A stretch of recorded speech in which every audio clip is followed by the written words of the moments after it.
Hey, passionate content creators. I'm Demetria, your friendly content strategist. And today I'm going to be talking about building confidence to share your voice through blogging. So I've just gone through a little series of podcasting, and I think this is all integrated. It's all part of content creation. And eventually you have to kind of pick what type of content you want to create. So once you figure out what suits you best, I like all of them. I like all the ways. I do blogs, podcasts, these YouTube videos, and email marketing. I do it all, but there's specific ones that are easier for me and have more value for me because I enjoy them better. But I think when it comes to blogging, it cannot be ignored. And that's why I created a whole book about it. So I'm leaving a link to my book, Mompreneurs Who Heals: The Guide to Passionate, Purposeful Blogging, in the links below, because when I wrote this book back in 2016, I was a mompreneur, a mom entrepreneur that had been focusing most of my life on being a mama, really, to my kids, raising my kids, homeschooling my kids, and having a side gig, which I did through my blog. And it was that blog that helped me to earn some income for my family. And I found that the blog was home base for all the things. It was home base for my videos and for my podcast. It was home. It's where everybody found my hub of all my information. And so I could always send people back to my blog and get what I needed. And that helps you to be able to monetize the blog even faster when you're bringing more traffic back to the blog, to home base. There's so many benefits to having a blog, for SEO, just for traffic, for collecting your subscribers at your email list provider, all the things. So today we're just going to talk about building confidence to start sharing your voice in that way, because you might feel confident with using a podcast as a way to share your voice, or using your YouTube video. But what about blogging, especially if you don't like to write? So how does that happen? First of all, you have to know that your voice does matter. And I say this even when I'm talking about podcasting or making a video, your voice matters. You have to understand that as a foundational principle to how you're going to show up as a content creator. If you allow people to manipulate you into thinking that you don't matter, then you're not going to show up. So you have to decide that your voice matters. That's number one. I want you to build your confidence in order to show up online. This is the year that we content creators have to release ourselves from all of the naysayers and all of the criticisms, because there's a lot of yucky criticism out there, and it's just going to keep happening. People are going to have their opinions, and they might not think highly of what you're doing. They might criticize you to your face or behind your back, but you can't let that keep you from doing the work that you know you want to do. So do the work. Do the work and enjoy every single bit of it.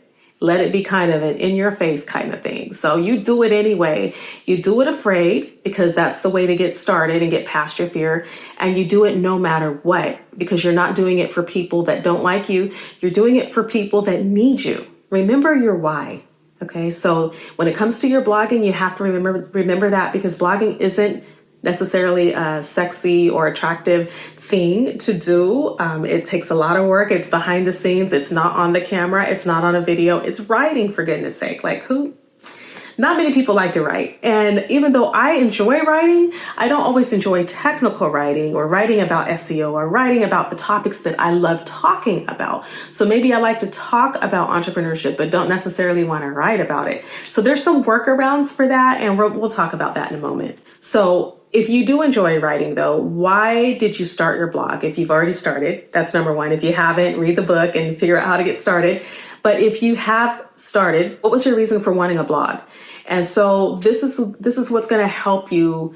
Knowing your why, you're going to be driven by your why. You're going to keep showing up and making content. And that was such an easy tip. I don't have a lot to say about it, because it just goes without saying. If you know why you're doing something, there's nothing anybody can do to kind of hold you back from doing the work. That's why confidence is so important. I have a course called Content with Confidence. I've got to plug these courses. This is one way that we monetize our channels. I just want you to be also very confident with showing up and sharing your products and services and not being ashamed, because making the money is a lot of the reason why we're here. Right? We want to make the money. So if you never share your content, and if you never share your paid courses and products, you're not going to get paid. So share them. And I'm sharing mine, and I'm going to be an example by putting my introverted self out here in these spaces and asking you to pay for my products and services. So understanding your why are we doing this? What motivates us? That's going to keep you going with creating that blogging content. If you know why you want to do something, then nobody can talk you out of it. And it becomes a source of your passion for the world. It becomes the fuel by which you do everything in your business. And so that's why I always talk about doing things confidently, doing it with joy, doing it with the satisfaction that you are receiving something out of the interaction and the engagement, and being patient in the process with yourself and with your processes. My second tip for you is to celebrate those small wins, because believe you me, you won't always feel like you're winning when you haven't arrived to the point that you wish to eventually arrive. So in order to keep your eyes on the prize and keep your head up, you need to celebrate every single win. So if you just got an extra 10 subscribers on your YouTube channel this week, or you got an extra 50 views on your blog post over the past 6 months, celebrate this past 6 months of your extra 50 views or your extra 10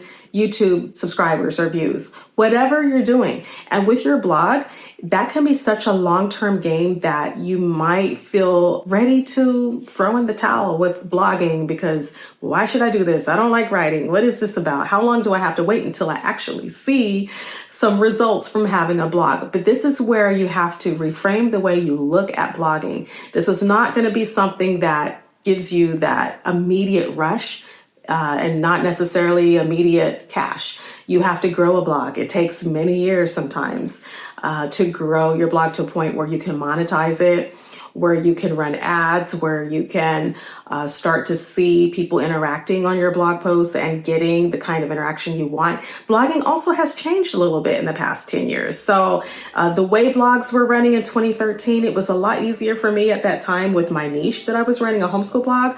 It was a lot easier for me to get the kind of feedback, to get comments on my blogs. I don't even get comments like that anymore. So now my blog is used in a different way and is part of a different type of strategy. I use it for SEO. I use it to leverage my blog as an authority on Google for keywords and key phrases. So I'm looking at my blog very differently now. I also use it as a hub for my YouTube videos and for my podcast. So look at your blog in a way that's best for what you're doing at the moment. Make it part of a strategy, but it can't just be kind of this offhanded standalone entity or thing you're doing because people tell you to have a blog. You have to know why you're actually doing a blog.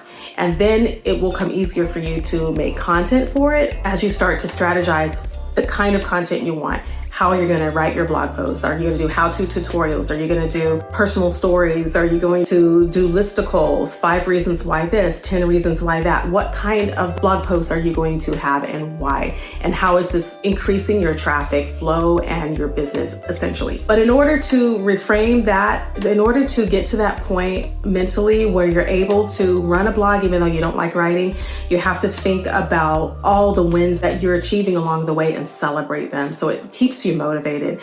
The other thing is when I said to reframe the way you look at your blog, you also want to think about how if you're not a writer, you don't have to see yourself as a writer in a traditional sense on your blog, because now that we have tools like AI, you can use them to help you to write your blog posts. You don't have to use word for word, but you do need to think of ways to increase your productivity, and AI is a great way to do that. And you can still create your blog posts and let it be part of your content strategy while not being the most excellent writer and still produce really excellent content.